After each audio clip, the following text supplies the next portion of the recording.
कहते हैं जो बुरी शक्तियाँ होती हैं वो एक पालतू कुत्ते जैसे ओबीडियंट होते हैं। आपके बुलाने से या आपकी मर्ज़ी से आ तो जाएंगे, लेकिन जाते हैं अपनी मर्ज़ी से। Welcome back to black horror Hindi channel. So viewers, कैसे हो आप सब? उम्मीद है कि आप सब बहुत अच्छे होंगे। दोस्तों, आज की वीडियो में मैं अपने चैनल के सब्सक्राइबर द्वारा भेजी गई रियल स्टोरीज़ को शेयर करने वाली हूँ। उम्मीद है कि आप लोगों को ज़रूर पसंद आएगी। तो ज़्यादा टाइम नहीं लेते हैं और शुरू करते हैं, ठीक है? ये स्टोरी मुझे मेरे चैनल के सब्सक्राइबर राहुल जी ने वेस्ट बंगाल से भेजी है। एक घटना राहुल जी की मम्मी के साथ हुई तो दूसरी खुद राहुल जी के साथ। आइए सुनते हैं राहुल जी के पॉइंट ऑफ व्यू से ये कहानी। मेरा नाम राहुल है, मैं वेस्ट बंगाल से हूँ। जो घटना मैं आपको बताने जा रहा हूँ ये घटना बहुत पुरानी है। ये घटना मेरी मम्मी के साथ हुई थी। ये बात मेरी मम्मी के बचपन की है। मेरी मम्मी अपने दादाजी से बहुत प्यार करती थी, उनकी बहुत रिस्पेक्ट करती थी और केयर भी। जब मेरी मम्मी के दादाजी गुजर गए तो मेरी मम्मी को बहुत ज़्यादा दुख हुआ था। मम्मी जब रातों को सोती थी तो रात में मेरी मम्मी के दादाजी दरवाजे पर आकर नॉक करते थे और बोलते थे कि मुझे भूख लगी है, मुझे खाना दो। ऐसा हर रोज़ मम्मी के दादाजी आते, दरवाजे पे नॉक करते और मम्मी को बुलाते थे। कभी कभी खिड़की पे भी नॉक करते थे। रात को अगर कोई बाहर निकलता देखने के लिए तो दूर अंधेरे में मम्मी के दादाजी खड़े दिखाई देते थे। वो दूर से ही देखते थे। उन्होंने कभी किसी को चोट पहुंचाने की कोशिश नहीं की, लेकिन उनकी हरकत दिन ब दिन बढ़ती जा रही थी। हर रोज़ दरवाज़ा और खिड़की पर नॉक करना, फिर बुलाना। सब लोग बहुत परेशान थे। फिर मेरी नानी जी ने एक साधु बाबा को बुलाया और उन्होंने बंधक लगाया। बंधक एक तरह का रिचुअल होता है जिसमें मंत्रों की शक्तियों से घर को चारों तरफ से आने वाली बुरी शक्तियों से प्रोटेक्ट किया जाता है। इस बंधक के बाद, उस दिन के बाद से मम्मी के दादाजी की यह हरकत फिर कभी नहीं हुई। रात में खिड़की दरवाजे पे नॉक करना सब बंद हो गया था। फिर भी मम्मी को कई बार उनके दादाजी दिखाई दिए, लेकिन दूर से, बस खड़े। दूसरी घटना मेरे साथ हुई थी। ये 2008 की एक शाम की बात है। मैं अपने बरामदे में बैठकर फ्रूट्स खा रहा था, जिसमें से कुछ फ्रूट्स के पार्ट्स खराब थे तो मैं उसे निकाल कर सामने की तरफ दूर एक जगह पर फेंक रहा था। अचानक मैंने देखा कि दीवार पर एक परछाई को जो चलकर गया था। मानो ऐसा लगा कि जैसे रास्ते पर चलकर गया कोई, लेकिन वो रास्ते पर नहीं बल्कि दीवार पर चलकर गया था। वो परछाई फिर गई। मैंने फिर से ध्यान से देखा तो मुझे अंदाज़ा हुआ कि ये कोई बूढ़े आदमी की परछाई है। मैं बहुत ज़्यादा डर गया और रूम में आकर अपनी नानी जी के गोद में बैठ गया और उन्हें वो बात बताई तो नानी जी ने बताया कि ये वही हैं, तुम्हारे मम्मी के दादाजी। शुक्रिया राहुल जी जो आपने ये स्टोरी इस चैनल से शेयर की है। ये स्टोरी मुझे साहिल जी ने लखनऊ से भेजी है। आइए ये कहानी उनके पॉइंट ऑफ व्यू से सुनते हैं। मेरा एक छोटा सा बिजनेस है। इसी सिलसिले में मैं दूसरी सिटी में गया था। उस सिटी में मेरे कोई जान पहचान वाले नहीं थे, सो मैं वहाँ एक छोटा सा होटल बुक करता हूँ 5 दिनों के लिए। पहले दिन मैं काम करके होटल रूम में आता हूँ। सर्दियों का मौसम था। मैं खिड़की से बाहर देखता हूँ तो ठंडी हवा चल रही थी। मैं खिड़की बंद कर देता हूँ।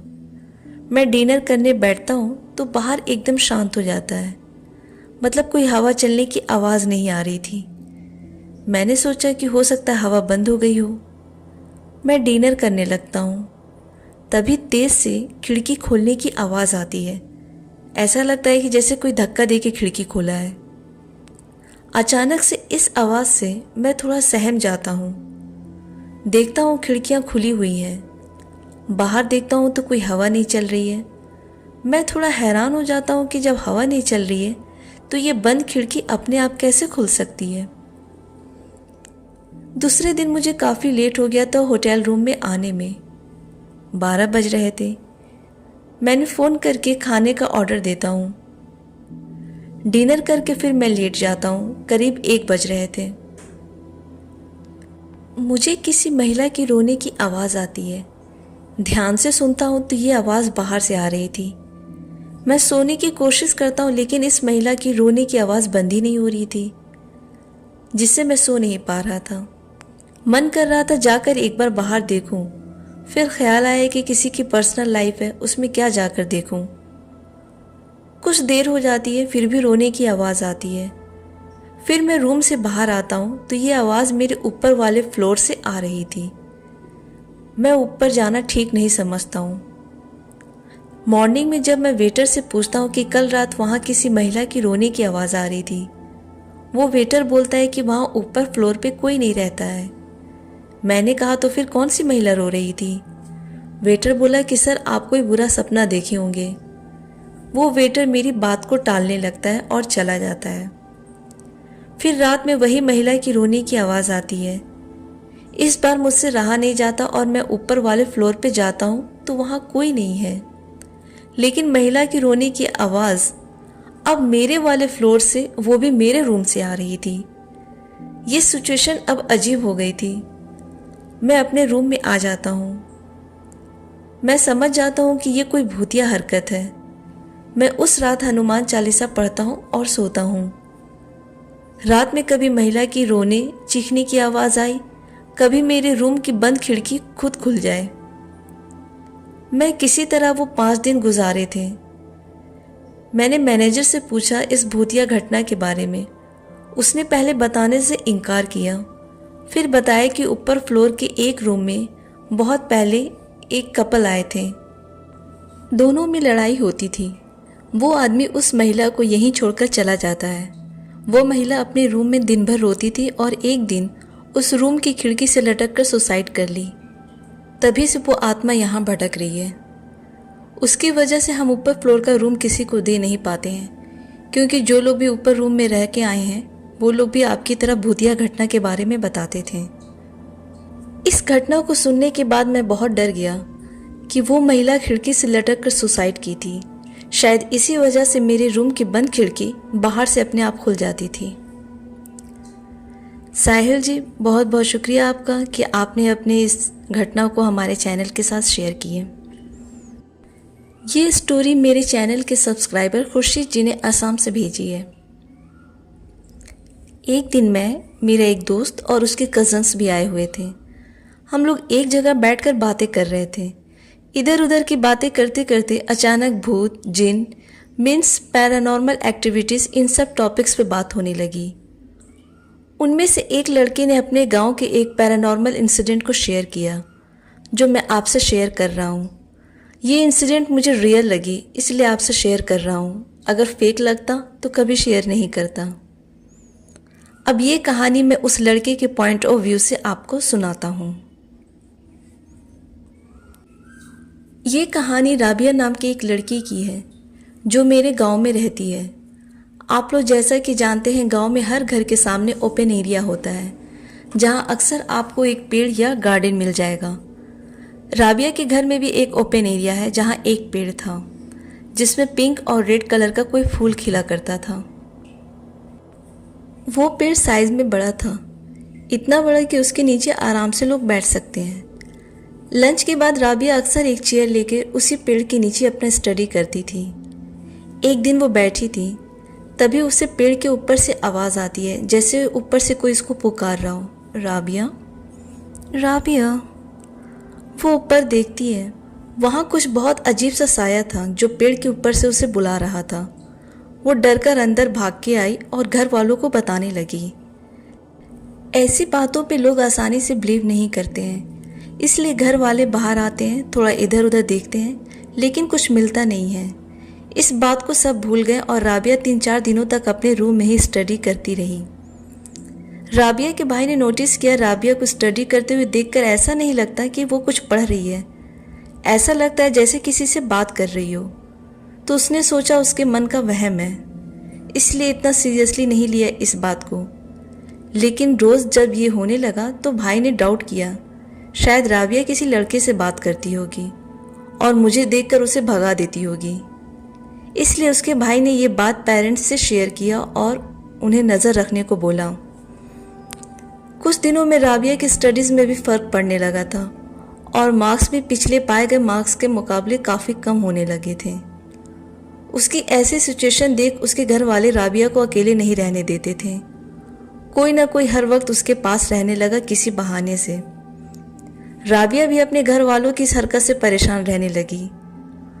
वो किसी से बात करती हुई नहीं दिखती थी अब, लेकिन अब एक नया प्रॉब्लम आ गया था। प्रॉब्लम ये था कि वो ज़्यादातर टाइम उस फूल वाले पेड़ के नीचे रहने लगी और उसी जगह अपने बुक्स लेकर सारा दिन गुजार देती थी। राबिया की नज़र बुक्स में कम और उस पेड़ पे ज़्यादा रहती थी। घर वाले राबिया को डांट डांट के थक गए थे, बहुत ज़बरदस्ती भी कर लिया सबने, पर उसे वहाँ पेड़ के पास जाने से कोई भी ना रोक पाया। अगर राबिया दिन में वहाँ ज़्यादा टाइम नहीं दे पाती थी तो रात में उस पेड़ के नीचे जाकर बैठ जाती थी अपनी बुक्स लेकर। कई बार उसे डांट के वहाँ से रात को घर वाले उसे अंदर ले जाते थे। अब ये डेली का रूटीन सा बन गया था। एक बात सबने नोटिस की थी कि राबिया हमेशा रेड कलर की ड्रेस पहनकर वहाँ उस पेड़ के नीचे बैठे रहा करती थी। राबिया अपनी स्टडी, करियर इन सब पे फोकस करना बंद कर दी थी। पेरेंट्स को फिक्र होने लगी अब राबिया की लाइफ को लेकर कि कोई हादसा ना हो जाए। राबिया उस पेड़ से फूल तोड़ना तो बहुत दूर की बात थी, परिंदा भी बैठने नहीं देती थी। ज़्यादा वक्त बिताने लगी थी उस पेड़ के नीचे। सब परेशान हो गए थे और सोचे कि इसकी शादी करवा देते हैं, शायद वो ठीक हो जाए। जब उसके पेरेंट्स राबिया को शादी की बात बोलते हैं तो वो बहुत अजीब बात बोली कि मैं तो शादी कर ली हूँ। इस बात को सुनकर घर वाले बहुत शॉक्ड हो गए, सब जैसे पागल हो गए। उसके घर वाले बहुत जोर देते हैं बताने के लिए कि किससे शादी वो कर ली है। राबिया ने कहा कि उसी पेड़ से। वो भी मुझसे खुश है, मैं भी खुश हूँ, हमें कोई अलग नहीं कर सकता है। उसके घर वाले पहले सोच रहे थे कि राबिया को कोई साइकोलॉजिकल प्रॉब्लम है, लेकिन मामला अब कुछ और ही लग रहा था। रिश्तेदारों के फोर्स करने पर राबिया के पेरेंट्स फाइनली एग्री हो गए किसी पीर बाबा को दिखाने के लिए। राबिया के पेरेंट्स इन चीज़ों पर ज़्यादा यकीन नहीं रखते थे, इसी वजह से वो लोग अब तक नहीं दिखाए थे। तो फाइनली वो लोग कुछ ही दूर एक पीर बाबा के पास राबिया को लेकर गए। पीर बाबा ने राबिया को दम करके पानी दिया और साथ में एक ताबीज़ भी दी। अगले दिन पीर बाबा राबिया के घर आए और वो पेड़ के पास गए। कुछ देर पेड़ को देखे, फिर कुछ दुआ पढ़ने लगे। घर वालों को उन्होंने बताया कि उस पेड़ पर एक बदरू है, यानी कि किसी की बुरी आत्मा का कब्जा है। वो राबिया को अपने बस में कर रहा है। अच्छी बात यह है कि अभी ये पूरी तरह से उस पर कब्जा नहीं किया है। जैसे ही पूरी तरह से कब्जा कर लेगा वो राबिया को अपने साथ ले जाएगा। तीसरे दिन पीर बाबा फिर आते हैं अपने साथ कुछ लोगों को लेकर। कुछ अमल के बाद घर वाले राबिया को किसी तरह सुला देते हैं। जब वो गहरी नींद में थी तब पीर बाबा ने उस पेड़ को जड़ से उखाड़ने को बोलते हैं। पीर बाबा के साथ जो लोग पेड़ उखाड़ने आए थे, बाबा पहले ही उन लोगों को दम किया हुआ पानी दिए थे और वो लोग बहुत कोशिश के बाद ज़मीन को खोदकर उस पेड़ को वहाँ से निकाल देते हैं। ज़मीन खोदने वालों को बहुत मुश्किल आई थी, जैसे कभी कुल्हाड़ी भारी हो जाता था, कभी टूट जाता। एक दो लोग तो ऐसे ही बिना रीज़न के वहाँ गिर गए, लेकिन पीर बाबा ने किसी तरह उन लोगों को हौसला दिया और काम को पूरा किया। ज़मीन से पेड़ निकालते ही वहाँ अंदर सडनली राबिया एक चीख के साथ जाग गई और बहुत घबराई हुई थी और ये सब क्या हो रहा है वो पूछने लगी। अजीब बात ये थी कि उसे कुछ भी याद नहीं था कि इतने दिनों से पेड़ को लेकर क्या क्या हुआ और वो वहाँ उस पेड़ के नीचे कितना वक्त बिताती थी। राबिया को कुछ भी याद नहीं था। पीर बाबा ने कहा, अल्लाह का शुक्र करो कि जो असर था वो पूरी तरह ख़त्म हो गया, इसलिए कुछ याद नहीं है। अगर याद होता तो बहुत फिक्र की और बहुत मुश्किल वाली बात होती। कुछ साल हो गए इस इंसिडेंट को। राबिया अब नॉर्मल लाइफ गुजार रही है और आज भी उसे कुछ याद नहीं है कि उसके साथ क्या क्या हुआ था। शुक्रिया खुर्शीद जी, आपने ये स्टोरी इस चैनल पे शेयर की है। ये कहानी मेरे चैनल के सब्सक्राइबर सुरेंद्र जी ने भेजी है। अब ये कहानी मैं उनके पॉइंट ऑफ व्यू से आपको सुनाती हूँ। मेरा नाम सुरेंद्र है, मैं यूपी से हूँ। ये कहानी मेरे दादाजी के साथ हुई उनके गांव की सच्ची घटना है। कहानी की शुरुआत करने से पहले आपको ये बता देना चाहता हूँ कि जिस आदमखोर भूत की कहानी मैं आपको बताने जा रहा हूँ, वो आदमखोर भूत हमारे दादाजी के गांव में बहुत दहशत फैला रखा था। मैं आपको अपने गांव का नाम नहीं बता सकता हूँ, मैं उस गांव में कई बार जा चुका हूँ। मेरा उस भूत से कभी सामना नहीं हुआ। अगर सामना होता तो मैं इस कहानी को बताने लायक जिंदा नहीं होता। गांव के लोग कहते हैं कि वो आदमखोर भूत घने जंगल में रहता है और रात को जानवरों का शिकार करता है। कई बार तो लोगों ने अजीब अजीब तरह की आवाज़ें भी सुनी है उस जंगल से। कोई भी उस जंगल के आसपास नहीं जाता और लकड़ियां काटने वाले तो पास के गांव वाले जंगल में चले जाएंगे, पर उस जंगल से लकड़ी लाने कभी नहीं जाते। गांव के लोग कहते हैं कि बहुत से लोग उस जंगल में खो चुके हैं और जो भी खोए हैं लौटकर कभी वापस नहीं आए हैं, क्योंकि एक तो वो जंगल काफ़ी घना है और दूसरा वो आदमखोर भूत जो इंसान देखते उसे पल भर में मार दे। ऐसे में किसी का भी उस जंगल से बच पाना या निकल पाना बहुत नामुमकिन है। ये घटना 40 या 50 साल पहले मेरे दादाजी के साथ हुई थी। एक बार दादाजी और गांव के कुछ लोगों का सामना उस आदमखोर भूत से हो गया था। दरअसल हुआ यूं था कि दादाजी और कुछ गांव वाले जा रहे थे अपने घरों की ओर एक बैलगाड़ी में बैठकर। रात का समय हो गया था। तभी उनके बैल जंगल के पास एक जगह रुक गए और आगे जाने से साफ इनकार करने लगे। सभी लोग परेशान थे कि उन बैलों को क्या हो गया है। उस समय वो टोटल 6 लोग थे और सभी के सभी बैलगाड़ी में बैठे थे। तभी उन्होंने जंगल में से किसी के भयानक चीख की आवाज़ को सुनी। ये सुनकर वो 6 लोग और वो 2 बैल काफ़ी डर गए थे। उन्हें पता चल गया था कि ये वही आदमखोर भूत है। वो लोग जंगल में नहीं थे, बल्कि वो तो जंगल से कुछ 50 मीटर दूरी पर एक कच्ची सड़क से जा रहे थे। तभी एक आदमी ने ज़ोर से बैलों की पीठ पर रस्सी को मारा, जिससे वो बैल चलने लगे। लेकिन आगे एक छोटा सा गड्ढा था जिसमें वो बैलगाड़ी का एक पहिया फंस गया था और उस आदमखोर की आवाज़ अब नज़दीक से आने लगी थी। सभी बहुत ज़्यादा डरे हुए थे। मेरे दादाजी और 3 लोग जल्दी से बैलगाड़ी से उतरे उस पहियों को बाहर निकालने के लिए। वो लोग बहुत डरे थे। दादाजी और वो 3 लोग उस पहियों को निकालने की कोशिश करते हैं। तभी उन लोगों को किसी के भारी कदमों की चलने की आवाज़ आती है। खुशकिस्मती से पहिया निकल जाता है, लेकिन वो आदमखोर भूत तब तक वहाँ बैलगाड़ी के पास आ जाता है। वो बहुत भयानक आवाज़ निकालता है, जिस आवाज़ से अच्छे अच्छे लोग भी कांपने लगे। वो बहुत लंबा था और काले रंग का था। उसके सर पे एक सींग थी और उसकी दांतें बहुत नोकीली थी। मेरे दादाजी के साथ जो 3 लोग और थे, उनमें से एक को वो उठा ले जाता है। वो आदमी बहुत चीखता और चिल्लाता है। सब अपने सामने हुए इस खौफनाक दृश्य को देखकर दहल गए थे। कुछ पल के लिए सब वहीं जम गए थे। धीरे धीरे उस आदमी की चीख गायब हो जाती है। सभी लोग उस बैलगाड़ी में जल्दी से फिर बैठ जाते हैं। मेरे दादाजी सबको हनुमान चालीसा पढ़ने को बोलते हैं। सब जोर जोर से हनुमान चालीसा पढ़ने लगते हैं। एक बार फिर उस आदमखोर की भयानक चीख सुनाई देती है। जब वो लोग सुरक्षित गांव में पहुंच गए, उसके बाद ही सभी लोगों को चैन की राहत मिली। लेकिन लोगों को बहुत दुख था उस शख्स के लिए जिसे वो आदमखोर भूत उठा ले गया था। ये कहानी कुछ 40 से 50 साल पुरानी है और शायद अब कोई इस जंगल में जाने से डरता नहीं होगा, क्योंकि बहुत से लोग उस जंगल में जाकर आ गए हैं, पर वे सभी सिर्फ दिन के समय गए हैं, ना कि रात में। अभी भी रात में उस जंगल में कोई नहीं जाता है। बहुत बहुत शुक्रिया सुरेंद्र जी, जो आपने ये स्टोरी इस चैनल के साथ शेयर की है। दोस्तों, तो कैसी लगी आज के ये सब्सक्राइबर द्वारा भेजी गई स्टोरीज़, हमें कमेंट में ज़रूर बताएं। वीडियो पसंद आने पर इसे लाइक करें और फैमिली फ्रेंड्स के साथ ज़रूर शेयर करें।